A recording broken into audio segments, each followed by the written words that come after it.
Hey everybody, Big J, Anderson Mountain View Farms. Glad to have y'all back. Little on the camera say hey. Hi. Now, doing part 3 in our episode on Country Living Grain Mill. Great product for the reasons that we mentioned before. Durable, can switch to manual, can grind flour fine, all of those kind of things. So a lot of good features. I want to dedicate this one to corn.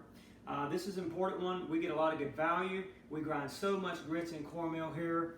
So that's one reason that I like it. And we didn't originally buy it for corn, but because some implements that you can put inside of it, a little auger, some adjustments, that I figured out how to actually do well grinding corn to get grits and cornmeal and even corn flour for doing something like masa.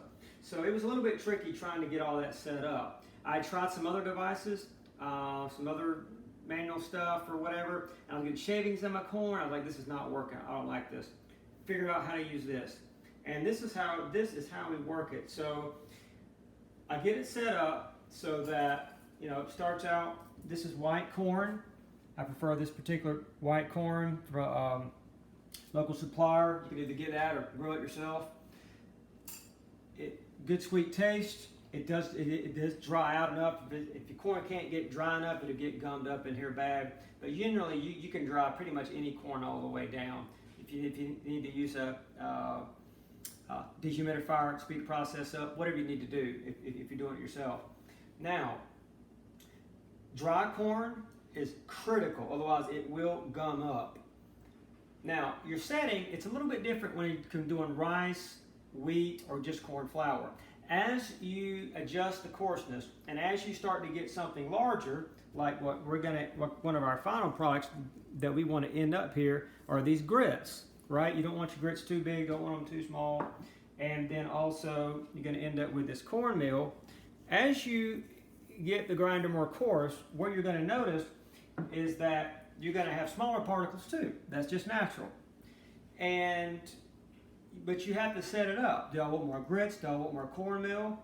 Now, however, if you do it too fine, you're not going to get, not only are you not going to get much grits, but you're going to end up with a lot more corn flour and not as much cornmeal. If you adjust it too coarse, then you're going to end up with some big pieces of corn. Your grits are going to be larger. They're not going to cook down that well. And so you're gonna get obviously very little cornmeal. So there's a window, and I adjust it based on what I'm trying to get. Cornmeal or grits, a little bit more of this, a little bit more of that, depending on what our needs happen to be that week or that month or whatever I'm trying to sell. So that's kind of how I adjust that. That's definitely, it's kind of an art trying to get that set up based on the needs. Again, don't want to do it too coarse, don't want to do it too fine, because I want a good consistent grits and cornmeal.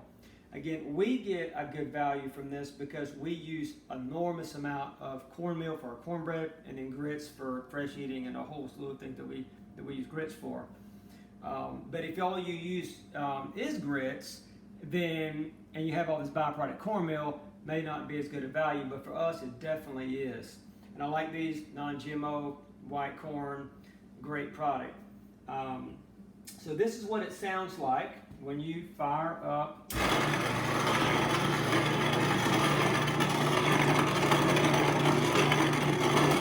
Now, as you can tell, it is a lot louder. The corn, grinding it, is a lot louder. You can kind of see here, there's a blend in here, some larger, some smaller. And this is going to get you this mixture of, that we showed before.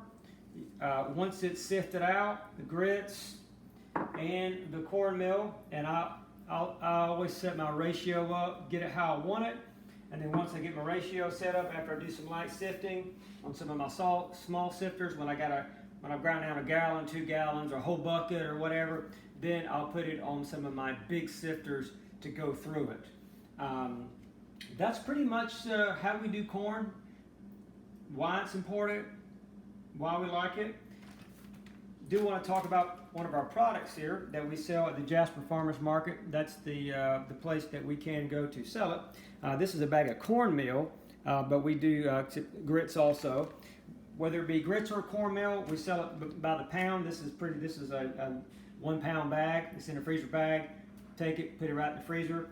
We sell these for $3 a bag, so $3 a pound if it's just 1 pound, or $2.50 a pound if it's 2 pounds or more. So 2 bags would get $5. So you can do 2 bags of grits, 2 bags of cornmeal, grits and cornmeal, mix and match, whatever you want to do.